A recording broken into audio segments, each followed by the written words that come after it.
Heaven is watching. Stop warring. Our programs offer many languages. Please visit suprememastertv.com/schedule. If you admit the doubt and do not persuade yourself to believe that there is a proof for things which cannot be demonstrated, or attempt to perceive things which are beyond your perception, then you have attained the highest degree of human perfection.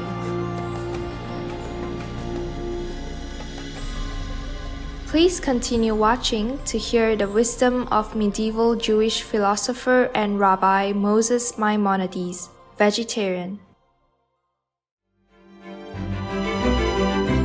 Добро пожаловать!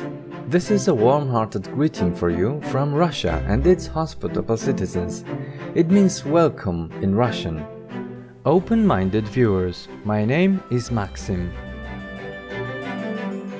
The tolerant people of remarkable Russia pray to God for all of humanity to very soon become vegan, and thank you for contributing to it by embracing the uplifting vegan diet.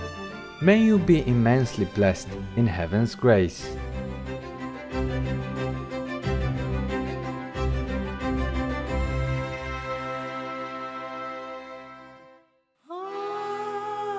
Welcome to Beyond Human Perception, from the Guide for the Perplexed by Maimonides, vegetarian, part 2 of 2, on Words of Wisdom. Maimonides, also known as Rambam or Rabbi Moses ben Maimon, was a notable medieval Jewish philosopher, astronomer, physician, and intellectual figure. Born into a prominent family in Spain, Maimonides' path eventually led him to Morocco and Palestine until he finally settled in Egypt, in Al-Fustat near Cairo. Shortly after moving to Egypt, life-changing events prompted him to start his practice as a physician. It was not long before Maimonides became renowned in the area and became the personal physician to the Sultan Saladin, a famous Muslim military leader. He also tended to other patients, lectured before fellow physicians, and became a leader of the Jewish community, teaching and helping its members. Famous works by Maimonides include Mishnah Torah, a commentary on the Talmud, and the Guide for the Perplexed, philosophical discussions regarding theological matters. A revered pillar of the Jewish world, Rabbi Moses ben Maimon also had a significant influence on some great medieval writers and thinkers, such as Baruch Spinoza and Gottfried Wilhelm Leibniz, and made an important impact on the medical science archives. Let us now continue with excerpts from Part 1, Chapters 31 and 32, in Rabbi Moses ben Maimon's book, The Guide for the Perplexed, where the philosopher shares further insights about human perception and reason. Chapter 31. We naturally like what we have been accustomed to, and are attracted towards it. This may be observed amongst villagers. Though they have few enjoyments and pass a life of privation, they dislike town life and do not desire its pleasures, preferring the things to which they are accustomed, to the things to which they are strangers. It would give them no satisfaction to live in palaces and to indulge in baths, ointments, and perfumes. The same is the case with those opinions of man, to which he has been accustomed from his youth. He likes them, defends them, and shuns the opposite views. This is likewise one of the causes which prevent men from finding truth, and which make them cling to their habitual opinions. Such is, for example, the case with the vulgar notions with respect to the corporeality of God and many other metaphysical questions.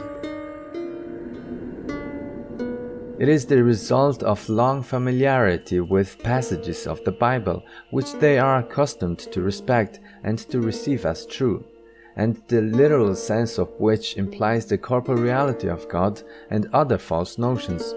In truth, however, these words were employed as figures and metaphors. Do not imagine that what we have said of the insufficiency of our understanding and of its limited extent is an assertion founded only on the Bible, for philosophers likewise assert the same and perfectly understand it without having regard to any religion or opinion. It is a fact which is only doubted by those who ignore things fully proved. Chapter 32. You must consider, when reading this treatise, that mental perception, because connected with matter, is subject to conditions similar to those to which physical perception is subject. That is to say, if your eye looks around, you can perceive all that is within the range of your vision. If, however, you overstrain your eye, exerting it too much by attempting to see an object which is too distant for your eye, or to examine writings or engravings too small for your sight, and forcing it to obtain a correct perception of them, you will not only weaken your sight with regard to that special object, but also for those things which you otherwise are able to perceive. Your eye will have become too weak to perceive what you were able to see before you exerted yourself and exceeded the limits of your vision. The same is the case with the speculative faculties of one who devotes himself to the study of any science. If a person studies too much and exhausts his reflective powers, he will be confused and will not be able to apprehend even that which had been within the power of his apprehension, for the powers of the body are all alike in this respect. The mental perceptions are not exempt from a similar condition. If you admit the doubt and do not persuade yourself to believe that there is a proof for things which cannot be demonstrated, or to try at once to reject and positively to deny an assertion, the opposite of which has never been proved, or attempt to perceive things which are beyond your perception, then you have attained the highest degree of human perfection.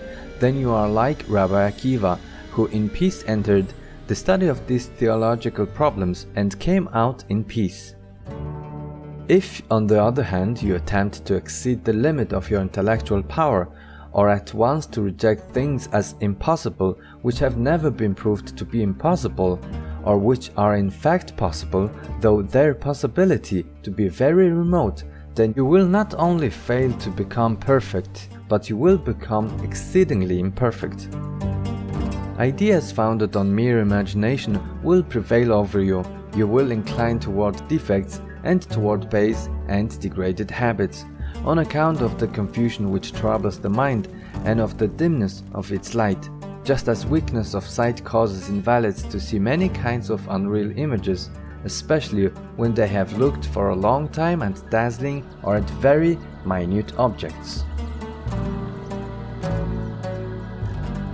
Respecting this, it has been said, "Hast thou found nectar? Eat so much as is sufficient for thee, lest thou be filled therewith, and vomited." Our sages also applied this verse. How excellent is this simile! In comparing knowledge to food, the author of Proverbs mentions the sweetest food, which has the further property of irritating the stomach and of causing sickness. He thus fully describes the nature of knowledge. Though great, excellent, noble and perfect, it is injurious if not kept within bounds, or not guarded properly. It is like the sweetest food which gives nourishment and is pleasant when eaten in moderation, but is totally thrown away when eaten immoderately. Therefore it is not said, "Lest thou be filled and loathe it," but "lest thou vomit it." The same idea is expressed in the words, "It is not good to eat much nectar," and in the words, "Neither make thyself overwise. Why shouldst thou destroy thyself? Keep thy food when thou goest to the house of God." The same subject is alluded to in the words of David. "Neither do I exercise myself in great matters, or in things too high for me," and in the sayings of our sages, Do not inquire into things which are too difficult for thee. Do not search what is hidden from thee. Study what you are allowed to study, and do not occupy thyself with mysteries. They meant to say, let thy mind only attempt things which are within human perception, for the study of things which lie beyond man's comprehension is extremely injurious, as has been already stated. This lesson is also contained in the Talmudical passage which begins, He who considers four things, etc., and concludes, He who does not regard the honor of his Creator. Here also is given the advice which we have already mentioned, namely, that man should not rashly engage in speculation with false conceptions, and when he is in doubt about anything or unable to find a proof for the object of his inquiry, he must not at once abandon, reject, and deny it. He must modestly keep back and from regard to the honor of his Creator, hesitate from uttering an opinion, and pause. This has already been explained. It was not the object of the prophets and our sages in these utterances to close the gate of investigation entirely and to prevent the mind from comprehending what is within its reach, as is imagined by idle people, whom it suits better to put forth their ignorance and incapacity as wisdom and perfection, and to regard the distinction and wisdom of others as irreligion and imperfection, thus taking darkness for light and light for darkness. The whole object of the prophets and the sages was to declare that a limit is set to human reason where it must halt. Do not criticize the words used in this chapter and in others in reference to the mind, for we only intended to give some idea of the subject in view, not to describe the essence of the intellect.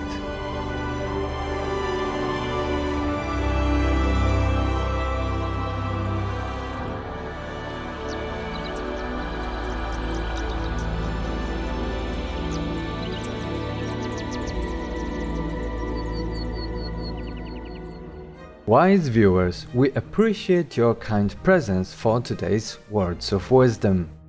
Coming up next is The Real Love, a musical that unites hearts, part 12 of a multi-part series, right after noteworthy news. Please stay tuned to Supreme Master Television for more constructive programming. May your compassionate and benevolent choices today be your worthy legacy for our future generations, in God's grace.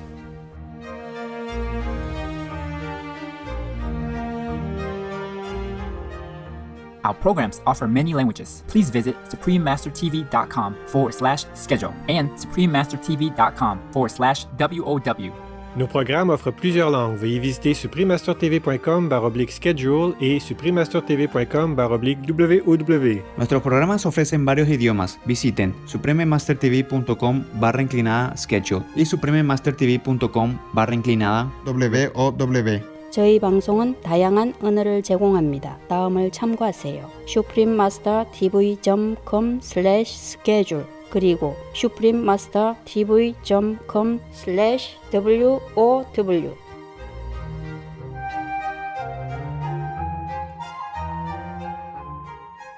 Vegan, true human,